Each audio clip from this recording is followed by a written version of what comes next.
오늘 본문을 보면 제자들이 거대한 풍랑 속에서 생사의 위기를 겪으면서 두려움 속에 울부짖고 있는 모습을 봅니다.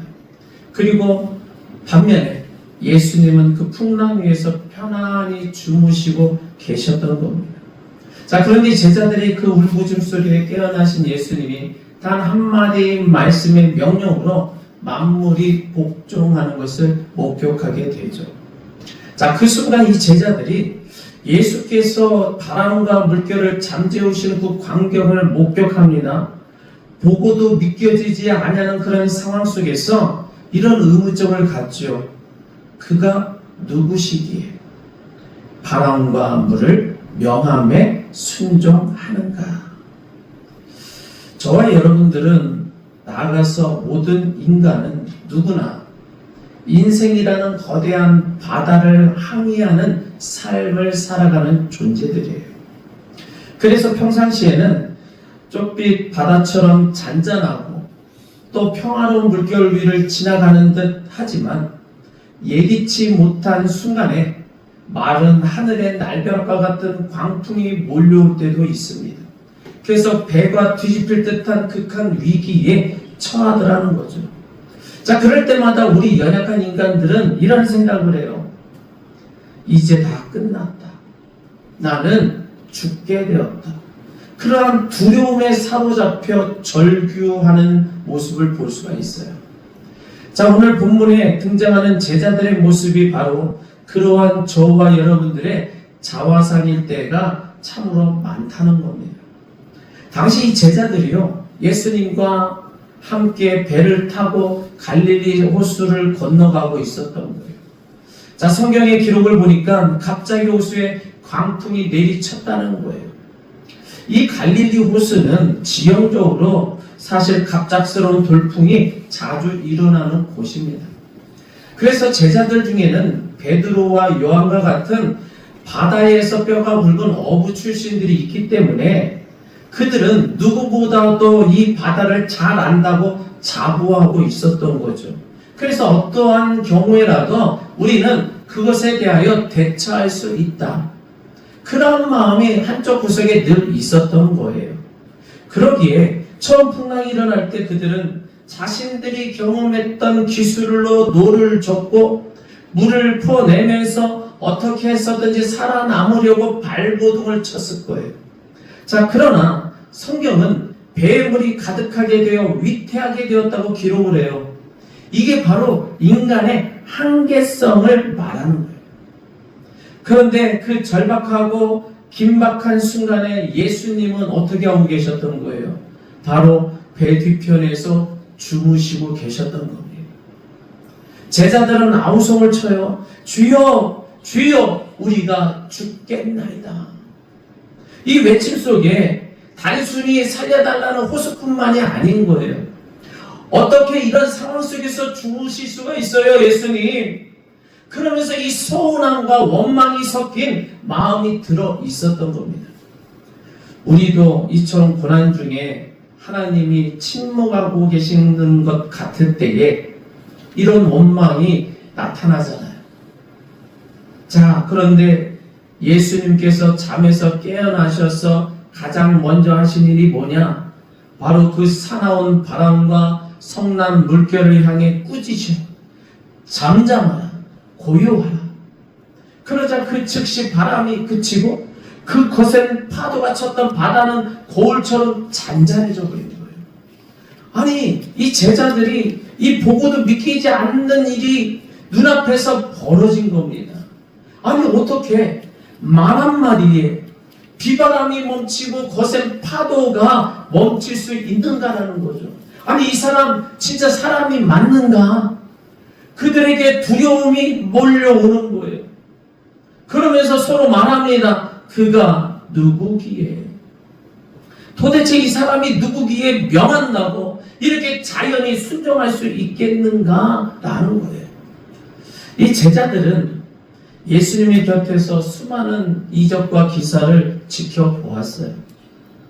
병자들이 낫고 눈먼 자가 눈을 뜨고 안질뱅이가 일어나고 중풍병자가 치료받고 귀신 들린 자가 떠나가고 여러분, 그런데 이들은 여전히 예수님을 향한 인식이 그냥 그저 좀 능력 있는 랍비 정도, 아니면 하나님이 보내신 특별한 선지자 정도라고 생각하고 있었던 거예요. 그들은 예수님이 만물의 주인이시며 자연과 사람과 영적인 세계까지도 직접 통치하시는 전능하신 하나님의 본체이심을 온전히 깨닫지 못한 겁니다. 여러분, 오늘날 우리도 이런 제자들처럼요, 우리의 삶 속에 예수님을 모시고 산다고 말은 하면서도 그 인생의 파도 앞에 조금만 높아지는 모습이 나타나면 그냥 예수님을 잊어버리고 두려워 떨고 있더라는 거예요. 예수님이 내 안에 계시는데 왜 이런 고통이 찾아올까 의심까지 합니다. 그러나 우리 주님은 주무시는 것 같아도 결코 우리를 잊지 아니하시는 분임을 믿어야 할 줄 믿습니다. 시편 121편에 우리를 지키시는 이는 졸지도 아니하시고 주무시지도 아니하신다고 분명하게 기록하세요. 여러분, 예수님의 육신은 피곤하여 잠드셨을지는 몰라요. 그러나 하나님의 본체이신 예수님의 그 신성은 온 우주의 질서를 한순간도 놓지 않고 붙들고 계시더라는 거예요. 여러분, 하나님 우리의 인생의 파도가 일고 있는 것을 다 알고 계시는 줄 믿습니다.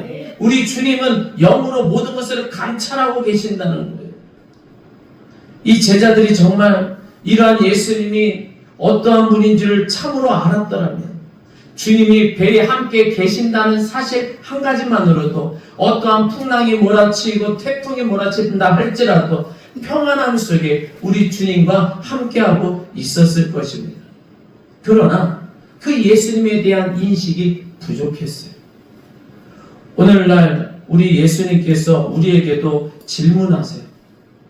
너희 믿음이 어디 있느냐? 이 질문에 내가 누구인지 아직도 모르느냐라는 그 애정어린 책망이 함께하고 있는 줄 믿습니다. 그래서 오늘 말씀을 통해서 우리 주님이 도대체 어떤 분이시기에 만물이 순종하는지를 깨닫는 시간이 되시기를 바랍니다.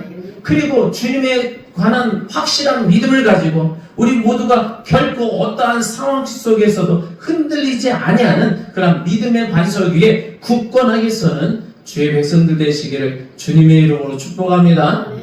자, 가장 먼저는 우리 예수님은 창조주이시기에 자연을 명함에 그 자연이 순종하더라는 거예요.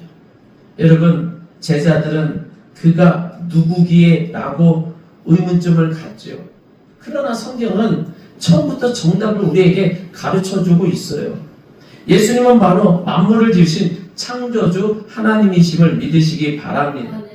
여러분, 요한복음 1장 3절에 보면 만물이 그로 말미암아 지은 바 되었으니 지은 것이 하나도 그가 없이는 된 것이 없느니라 라고 분명하게 선포하고 계세요. 우리가 보는 저 산과 들, 불어오는 이 바람, 출렁이는 바다, 그 밤하늘의 별들이 모두 예수 그리스도의 지혜와 설계 속에 창조된 것이라는 거예요. 여러분, 그러게 이 모든 자연은 예수님의 명령함에 즉각적으로 그리고 온전히 순종하는 줄 믿습니다. 마치 시계 제작자가 시계의 톱니바퀴를 멈추기도 하고 다시 돌아가기도 할 수 있는 것처럼 여러분, 창조주 예수님께서는 당신이 만드신 자연의 법칙을 초월하여 명령하실 권세가 있는 거예요.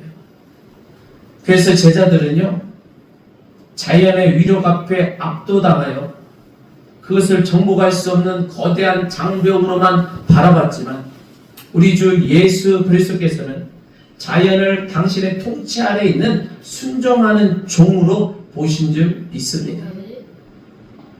여러분, 하나님께서 이 세상을 처음 창조하셨을 때 어떻게 창조하셨어요? 바로 명령하셨잖아요.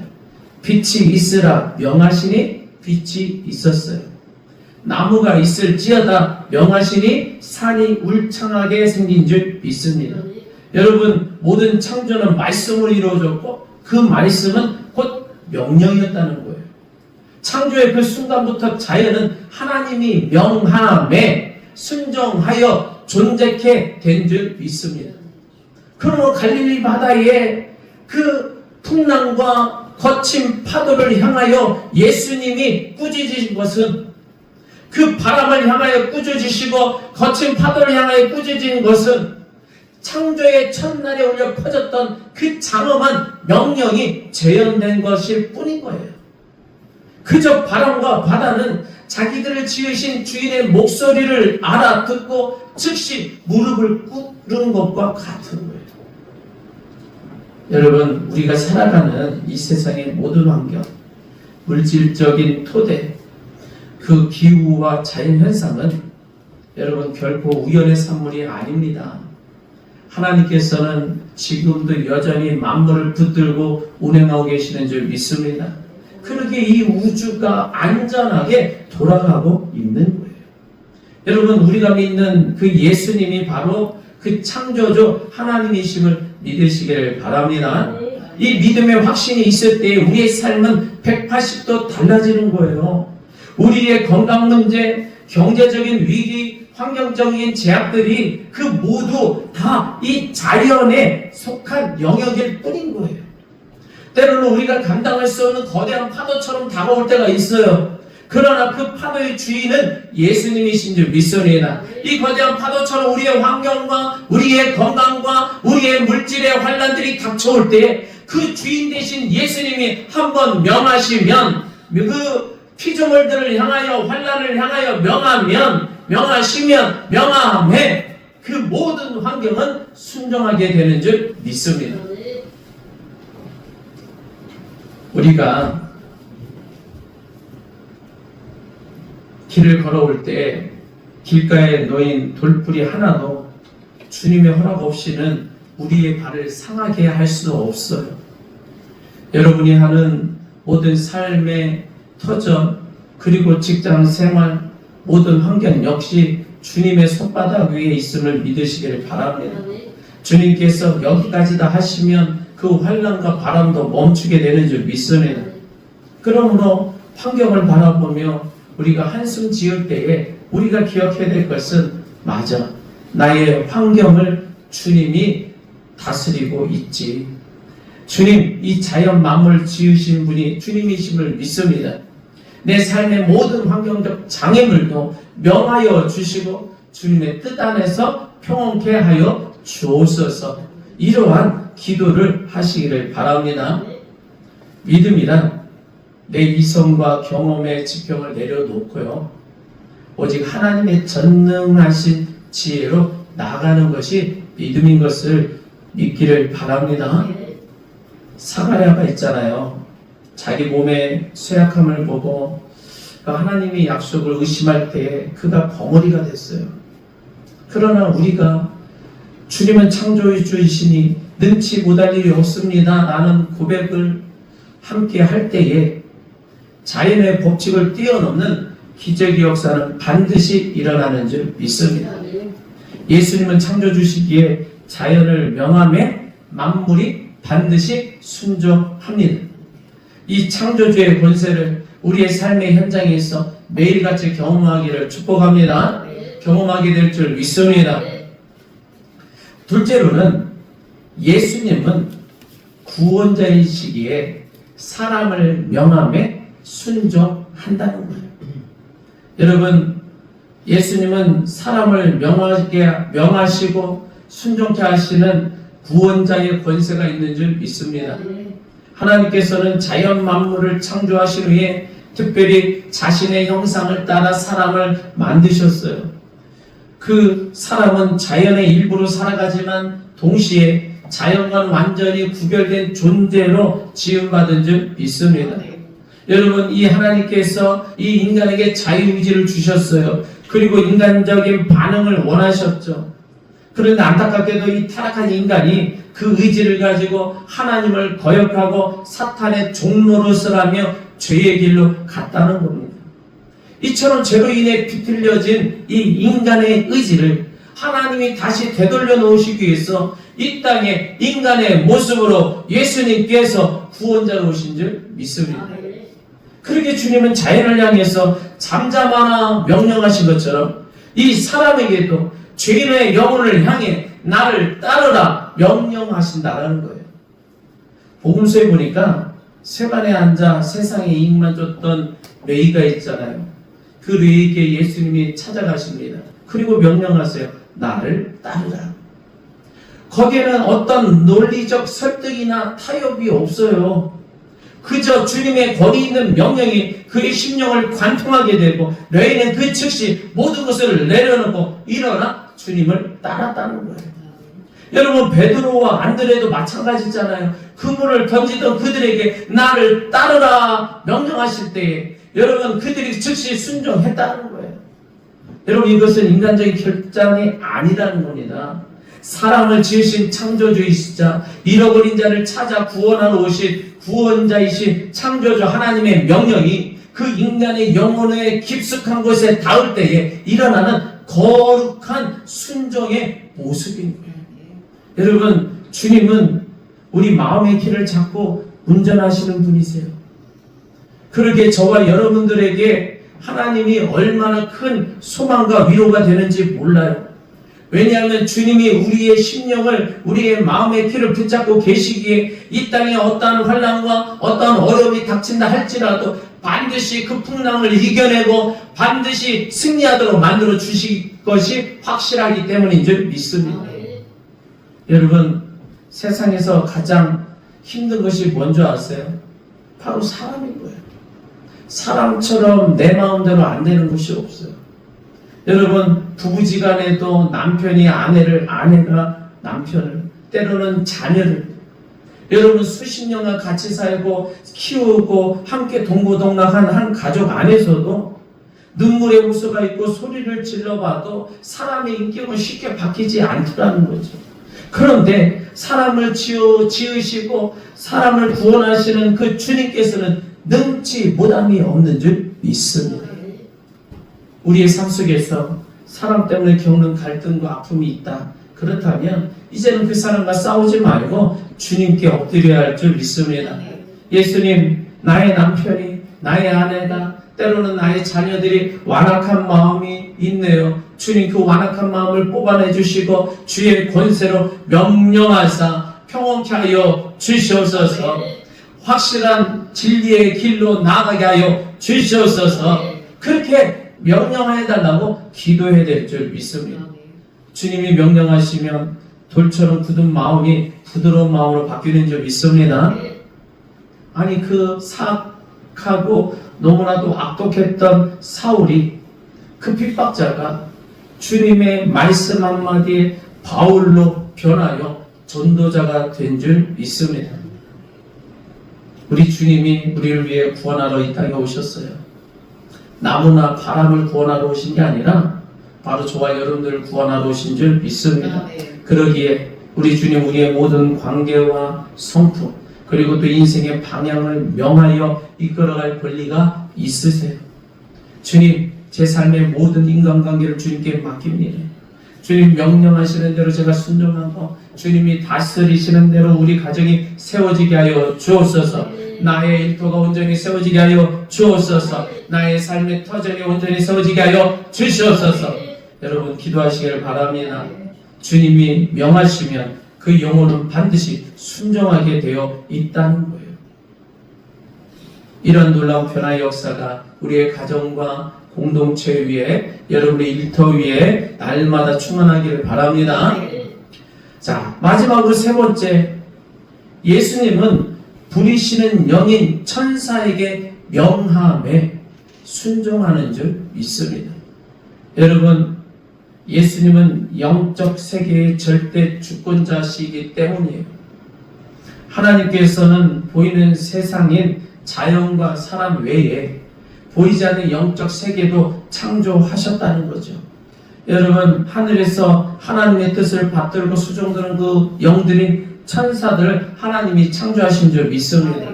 그래서 성경은 천사를 가리켜 모든 천사들은 섬기는 영으로서 구원받을 상속자들을 위하여 섬기라고 보내심이 아니냐 이렇게 기록을 해요.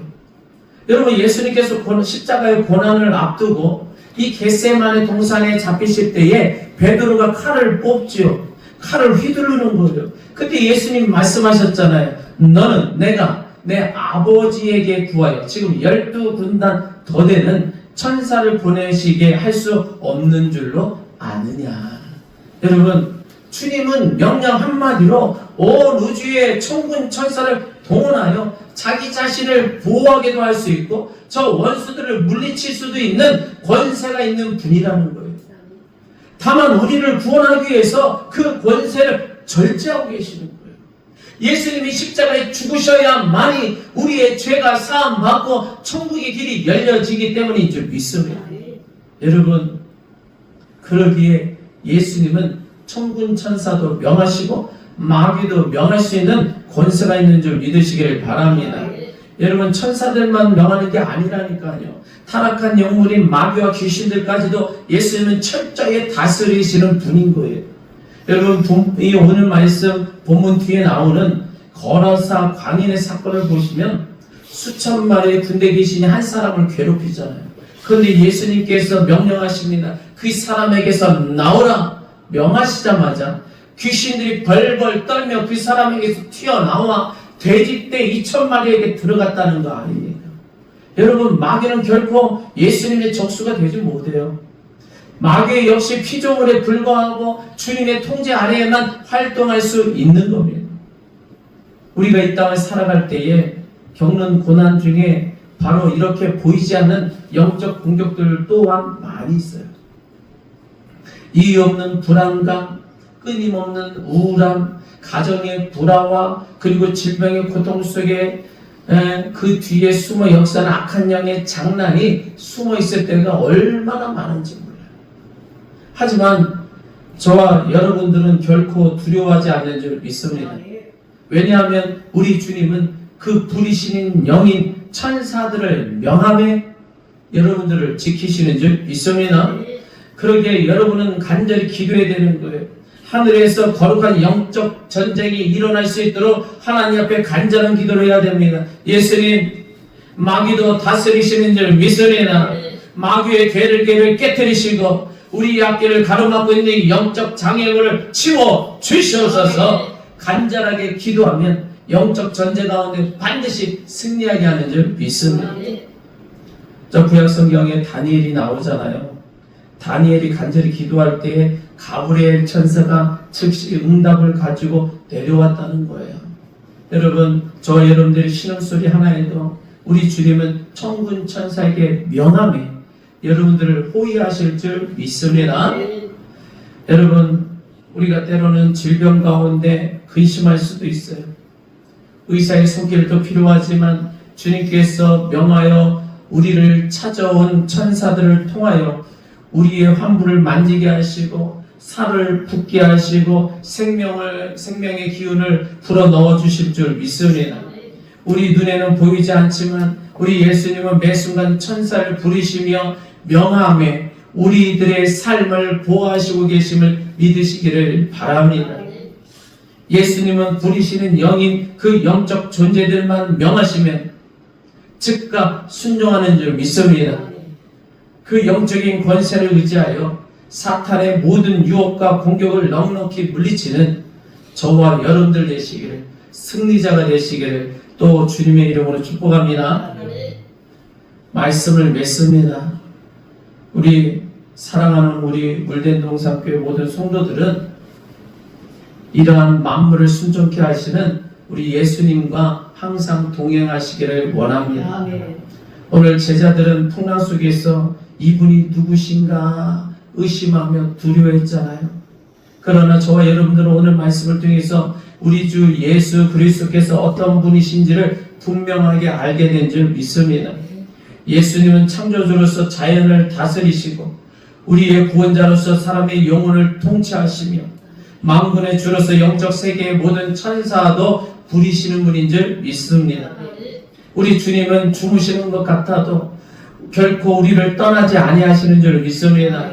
여러분의 인생에 배에 물이 가득 찬다 할지라도 그 가라앉는 것만 같은 그 절박함 속에 우리 주는 주무시지 아니하시고 사방을 둘러봐도 도움을 줄 사람이 없는 그 차가운 파도만 보일지라도 우리 주님은 우리와 함께 하심을 믿으시기를 바랍니다.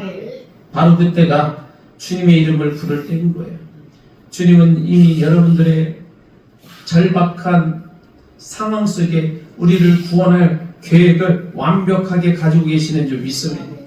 여러분이 죽기 직전에, 우리가 죽기 직전에 건지시는 게 아니고 주님의 때에 가장 아름다운 순간에 평온함을 주실 줄 믿습니다. 우리 주님이 여러분들에게 각자에게 물으셔요. 너희 믿음이 어디 있느냐? 이제 우리의 대답은 그 누구이기에 라는 의문점이 되어서는 안 될 줄 믿습니다.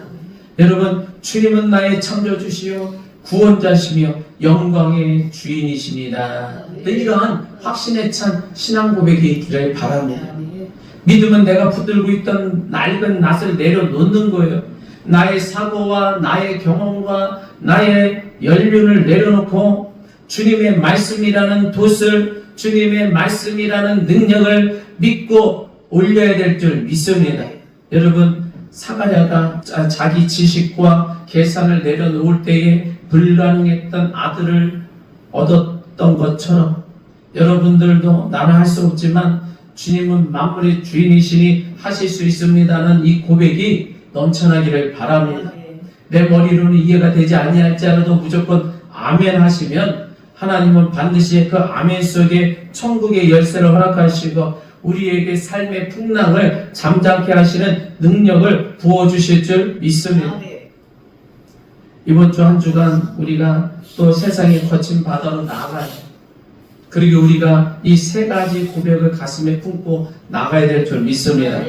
첫 번째, 예수님은 창조주시기에 내 환경을 다스리신다.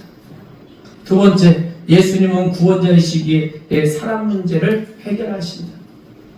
세 번째, 예수님은 천사를 부리시는 분이시기에 나를 악한 자로부터 반드시 보호하신다. 여러분, 이러한 당당한 믿음의 선포가 여러분의 삶의 실제가 되시기를 바랍니다. 어떤 풍랑이 삶 속에 나타날지라도 주님 곁에는 평안이 있는 줄 믿습니다. 그리고 마침내 천국 항구에 닿는 그날까지 승승장구하며 살아가는 승리하는 복된 성도들이 되기를 주 예수 그리스도의 이름으로 간절히 축복하며 축원합니다.